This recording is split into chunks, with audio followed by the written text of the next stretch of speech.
online class shooting you so far? Loving it? Hating it? Why do we have to go to school anyway? Attend the classes for what? The degree? Well, ask them kids.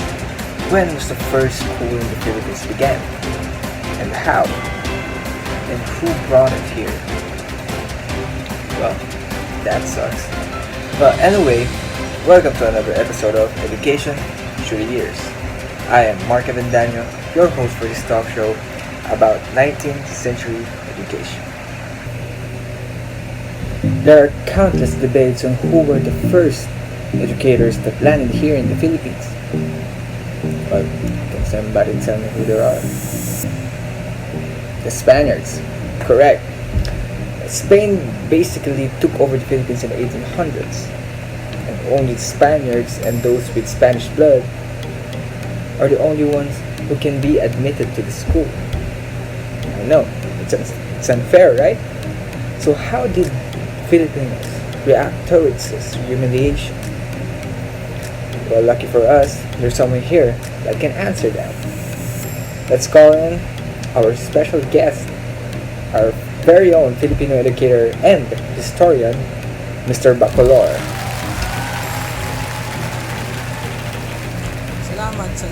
Salamat sa pag-imbita sa akin dito.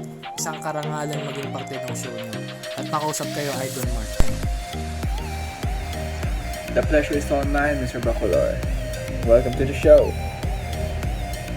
Nasaan ka po ngayon? Ay, nasa Catanduanes po ako ngayon, nakabase. Hindi pa po ako makabalik ng Maynila sapagkat sa damakmak na requirements ang kailangan para makabiyahe ako. Is that so? Well done.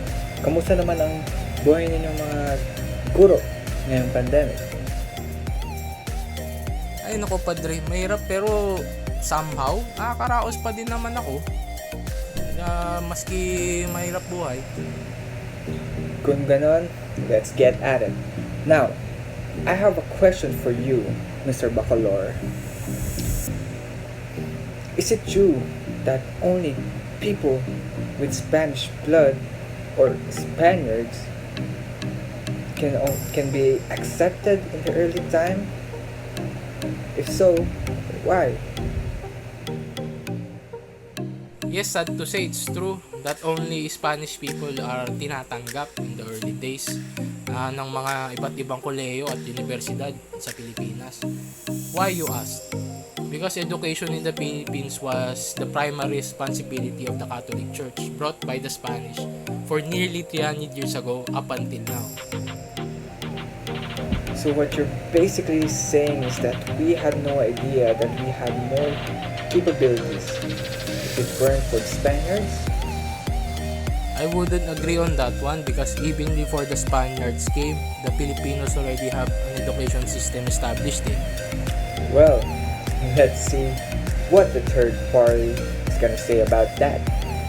To help us understand more about education in the 19th century, let us please welcome, live on the phone, Mr. Narvaez, a Spanish educator, together with his interpreter, Mr. Echeliz. Gracias por tenerme aquí en su programa, un día agradable para todos los invitados y espectadores. Thank you for having me here in your show. A pleasant day to all of the guests and viewers. Welcome to the show, Mr. Narvaez. If I may ask, where are you right now? Bienvenido al show, Señor Narvaez. Si puedo preguntar dónde estás ahora? Gracias por la calurosa acogida, estoy en Toledo, pero en realidad resido en la Universidad de Navarra en Pamplona. Thank you for your warm welcome. I am in Toledo, but I am actually based in the University of Navarra in Pamplona. Wow, an overseas call. What time is it now in Toledo? ¿Qué hora es ahora en Toledo? España es de 7 horas por detrás de Filipinas. Son las 6 de la tarde de Manila, pero solo son las 8 de mañana aquí en Toledo. Spain is 7 hours behind the Philippines. It's 6 in the evening in Manila, but it's only 11 a.m. here in Toledo. Wow, you know more about the Philippines than other Filipinos. Sabes mucho sobre Filipinas en comparación con otros Filipinos. Bueno, sí, por supuesto. España es, después de todo, el más grande, conquistador de Filipinas. Well, yeah, of course. Spain is, after all, the Philippines' greatest conqueror. I beg your pardon? Le ruego me disculpe? Estoy bastante seguro de que escuchaste a mi traductor. I'm pretty sure you heard my translator. Now, everyone should relax. In Espanol, relajarse. Did I say it correctly? Well, I really need to work on my Espanol, so. Now, let's go back to our conversation. Mr. Narvaez, do you agree with that Mr. Bacolor said that the Filipinos already have an education system before even the Spanish arrives? Está de acuerdo con lo que dijo el señor Bacolor de que los filipinos ya tienen un sistema educativo establecido incluso antes de que llegaran los españoles? No, mi amigo. Somos quienes declaramos ese sistema educativo aquí en Filipinas. Tal vez tengan algún tipo de aprendizaje antes de que nosotros llegamos, pero nosotros fuimos lo que establecimos la educación formal. No, my friend. We are the one who developed the education system here in the Philippines. Maybe they have some sort of learning before we came, but we are the one who established formal education. Whew. Wow, I feel the tension growing between the two of our guests. And both of them are giving good points. Now, for our audience, who do you think is right? Our Filipino educator, Mr. Bacolor? Or the Spanish educator, Mr. Narvaez? You can vote after the show now. Let's go back to our guest. Dado que los misioneros son los responsables de establecer las primeras universidades y colegios en las Filipinas, es justo que esos misioneros decidan lo que quieran describir en the institution. Since the missionaries are the one responsible for establishing the first universities and colleges in the Philippines, it is only right that those said missionaries will decide whatever they want to do inside their institution. You speak so highly of them despite their flaws and issues. Hablas muy bien de ellos a pesar de sus defectos y problemas. It's okay, Mr. Echaluce. That's enough translating for now. I'll take it on from here. Gracias, señor. Wait a minute. Mr. Narvaez, you can understand English?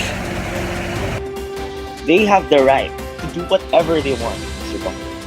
And if you want your rules to be followed, then why don't you follow your rules? As a matter of fact, isn't it that only in the last half of the 19th century that your government took an active part in promoting education in the colony? Instead of criticizing us, I think you should rather thank us for showing you a better path. Right? I'm glad you can speak in English for you to truly understand what I'm saying. In 1863, a royal decree called for the establishment of a public schooling system in the colony. In fact, public schools meaning free education. Unlike organizations like yours who's only for the privilege, you miss the fact of considering the majority of population. My question is, how can you truly strive as a nation if your people won't rise with you to the top? I know. I understand what you're saying, Mr. Bacolor. Furthermore, there is no longer a reason for dwelling on our past. But we can both agree that the one common thing about education now, and education in the 19th century, is that it's as progressive as ever. There are no more hurdles to proper acquire education compared to before. Isn't that right, Mr. Bacolor? I agree with you, Mr. Navais. It pains me a little to say this, but some Spanish traits have already become a part of the Philippines culture. When it comes to education or merely just traditions, we pick up something valuable as well. Would you look at that? The burning coal waiting for a spark suddenly cooled down and made their resolve. I would like to say thank you to our valuable guests, Mr. Bacalar and Mr. Narvaez, and also his translator, Mr. Echeluz. Thank you din, Idol Mark. Thank you also, Mr. Navaez. Thank you for having me on this wonderful talk show. Goodbye. Thank you, Mr. Avendaño, for inviting me on this educational talk. It's an experience I will never forget that happened in my career. Congratulations. And that in all things, God may be glorified. And that is all for tonight. Thank you for watching and listening to our valuable guest. And if you want to know more, if you want to watch more, please like it, subscribe, push that notification button, and so thank you, and God will be glory.